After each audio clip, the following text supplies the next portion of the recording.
Você já imaginou ficar preso em um lugar onde as leis da física e da realidade simplesmente não se aplicam? Um lugar que parece ter vida própria, brincando com a sua mente e seus medos mais profundos? Hoje, vamos explorar uma história de terror que vai te deixar arrepiado. É a história de um grupo de amigos que pensou ter encontrado um paraíso, mas acabou descobrindo o inferno. Prepare-se, porque esta não é uma ilha comum. Tudo começa com um grupo de amigos, um barco e a promessa de uma aventura em uma ilha isolada. O sol brilha, a água é cristalina, a alegria é contagiante. Mas essa euforia dura pouco. No exato momento em que o barco encosta na areia branca, algo estranho acontece. O relógio de pulso de um deles para, congelado.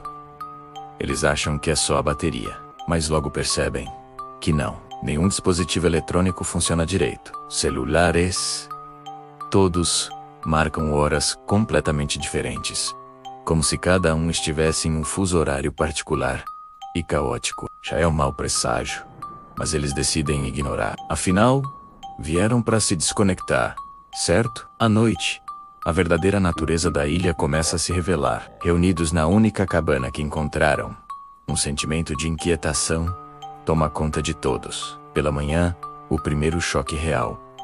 Ao redor da cabana, na areia fofa, há pegadas. Muitas pegadas, como se alguém tivesse circulado a construção a noite toda. Mas todos juram que não saíram. Estavam juntos, assustados demais para se aventurarem no escuro. De quem eram aquelas pegadas? E por que pareciam frescas, como se tivessem sido feitas minutos antes? O terror se intensifica quando a floresta começa a chamá-los.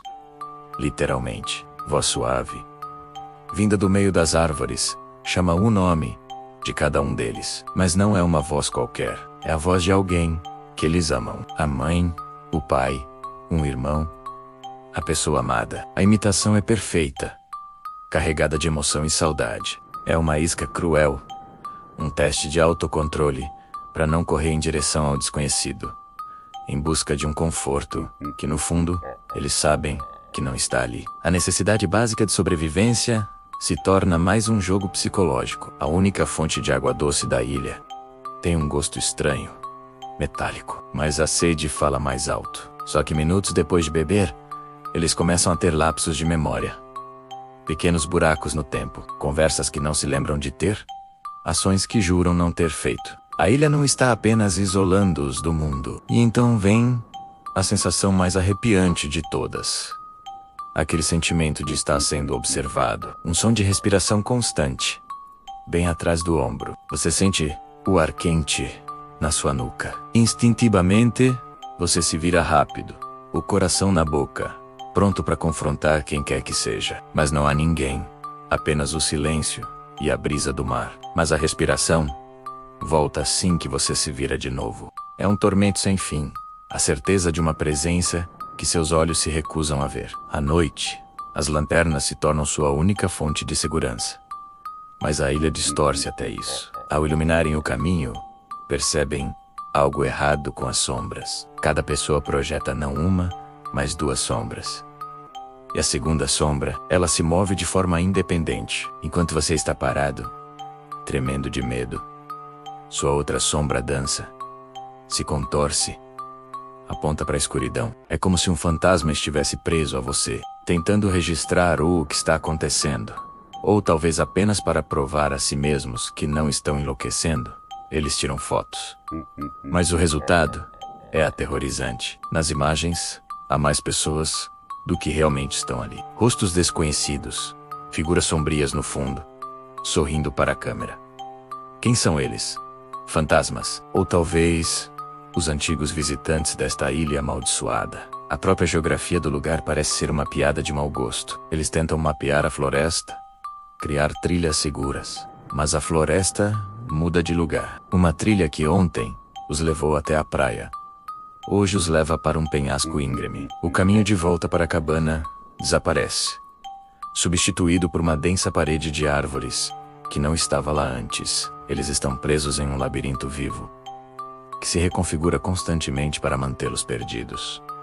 E então, o inevitável acontece. Um membro do grupo desaparece simplesmente. Mas a parte mais bizarra não é o desaparecimento em si, é que todos os outros ainda se lembram de ter falado com ele minutos depois. Mas eu acabei de falar com o João, ele disse que ia buscar lenha, diz um. Não, eu o vi perto da praia, diz outro.